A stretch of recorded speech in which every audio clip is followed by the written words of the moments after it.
Antorcha TV. Periodismo crítico. Un viejísimo drama de la humanidad. Un problema que la humanidad conoce desde que es humanidad, yo creo, y que le sigue emocionando y que se lo sigue planteando y lo sigue volviendo a resolver de diversas maneras según quien trate el asunto. La lucha entre el amor puro, entre el amor verdadero, entre el amor desinteresado, profundo, el que acerca a los cuerpos tanto como a las almas, y el amor corrompido, el amor vicioso, el amor que va acompañado del poder y del abuso del poder, y que se le trata de imponer a la parte débil de la sociedad. Aquí vemos a un sultán muy poderoso que se quiere apoderar a fuerza de la bailarina principal. Y vemos al novio, evidentemente, gente baja, gente de abajo, gente del pueblo, diría yo, que defiende a su novia, que defiende a su amor con las armas en la mano. Y claro, era la visión del coreógrafo: triunfa el amor bueno, triunfa el amor puro. Sobre la sevicia, sobre el vicio, sobre el abuso de los poderosos, triunfa el amor puro, el amor de quienes se quieren, porque es de los seres humanos quererse unos a otros, sobre todo si son de sexo diferente. Y aquí vemos a Matarmina siguiendo el crescendo del bolero, también la danza va creciendo y termina en la gran apoteosis de la música, junto con la gran apoteosis del amor puro, del amor popular, diría yo, triunfante y soberano. Así que muchas gracias al coreógrafo y muchas gracias a Dios de la Nacional que lo ha hecho que salga muy bien.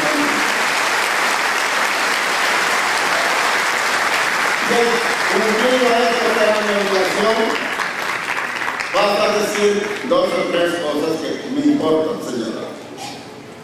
Estamos viviendo en el mundo entero un momento muy, pero muy importante. No quiero decir grave, no quiero decir preocupante, que eso es así, pero todo el mundo lo ve. Yo digo además que es grave, además que es preocupante, es un momento sumamente importante. ¿Por qué es un momento importante, compañeros? Porque este momento está preñado de futuro. Porque este momento que está viviendo el mundo está preñado de posibilidades. De posibilidades de un gran desastre mundial o de una gran victoria de los que queremos desde hace mucho un mundo mejor. De las dos cosas está preñado este momento. Ninguna de las dos tiene asegurada la victoria. Todo depende de lo que hagan los hombres, tanto los que están del lado del privilegio, del lado del mundo que agoniza, como los que estamos del lado de un mundo nuevo que mucho está reclamando ya la humanidad entera. ¿De qué hablo yo? Estamos en una gran crisis económica mundial, y no nos engañemos. Esas declaraciones que sale a hacer el secretario de Hacienda o el director del Banco de México y a veces hasta el primer magistrado de la nación, más hablan de ignorancia que de ganas de engañar al pueblo, aunque yo creo que hay de las dos cosas. Pero yo creo que es más la ignorancia. Salen a decir que bueno, el mundo se está hundiendo, pero en México no pasa nada. Porque nosotros los mexicanos somos tan chichos que nos hace la crisis mundial lo que el viento a Juárez. Y todo se centra en que hemos mantenido la disciplina financiera, lo cual es cierto, es decir, el país no se ha endeudado, no se ha sobreendeudado, que es lo que sí hizo Grecia, que es lo que sí hizo Italia, que es lo que sí hizo España, que es lo que sí hicieron los Estados Unidos, que están sobreendeudados. Y es cierto que México no está sobreendeudaado. Medido en términos del Producto Interno Bruto, la deuda mexicana no alcanza probablemente al 30%, creo que andamos por el 20 y tantos por ciento.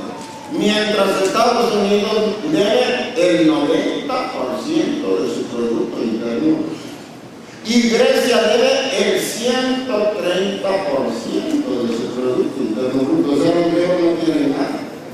Aunque entreguen toda la riqueza que produce en un año, todavía quedan de vida. ¿En qué otro punto se apoya el optimismo mexicano? En que las reservas nacionales son las más altas de la historia, cosa que también es cierto. Pero ninguno de estos dos elementos, óiganlo bien, va a impedir que México se vea golpeado y terriblemente golpeado por la crisis. Vamos a sufrir la crisis. Porque junto a estos dos elementos muy mal manejados, o sea, manejados mañosamente para engañar a la gente, no se dice la parte que verdaderamente importa. Y esa parte es que nosotros le vendemos a los Estados Unidos más del 85% de lo que exportamos. Y nuestra economía es una economía básicamente exportadora. Nuestra riqueza, suponiendo que pudiéramos decir que es nuestra, lo cual es mucho suponer, la realizamos vendiendo al exterior, exportando, pues. Muy bien, el 85% de lo que fabricamos y exportamos se lo vendemos a los Estados Unidos. Si los Estados Unidos entran en crisis, y todo indica que van a entrar en crisis, que van a entrar en recesión, van a dejar de comprarnos ese 85%. Y ahora mi pregunta es, ¿y qué vamos a hacer con esas mercancías?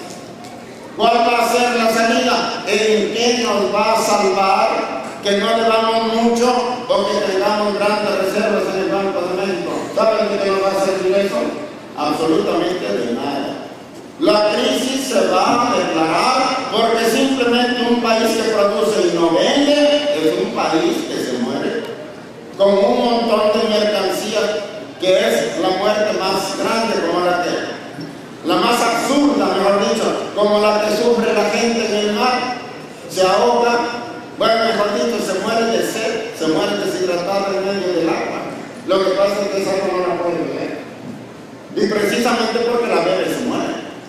Así le pasa a las economías como la nuestra. Nos vamos a morir de hambre en medio de una sobreproducción.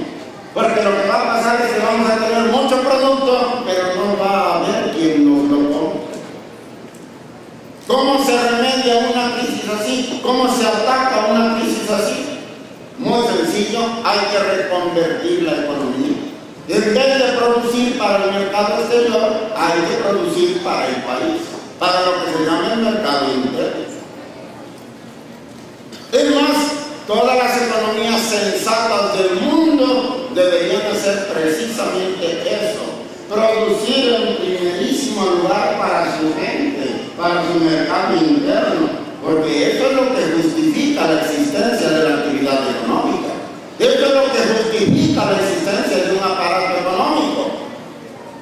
Pero en este mundo estamos de cabeza, no se produce para la gente, no trabajamos para satisfacer la necesidad del mexicano, sino para vender en el mercado mundial y ganar mucho dinero.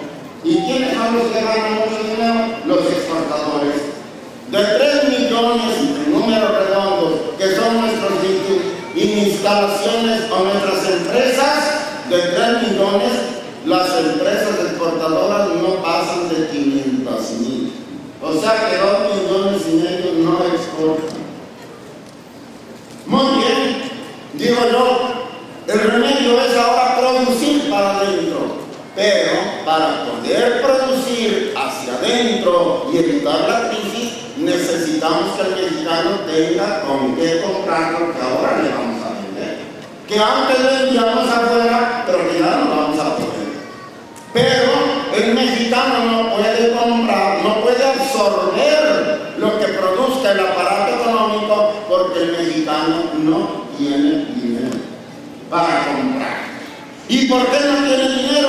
Primero, porque no hay empleo. 500,000 mexicanos cada año se van a Estados Unidos, o intentan, porque ahora ya no los están dejando.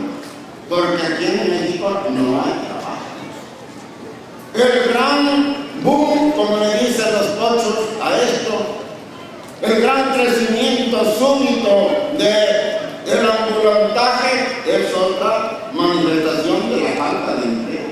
La gente se va a vender las porquerías que sean, hasta mercancía pirata, claro. ¿Por qué? Pues porque no tiene dónde más ganarse la vida.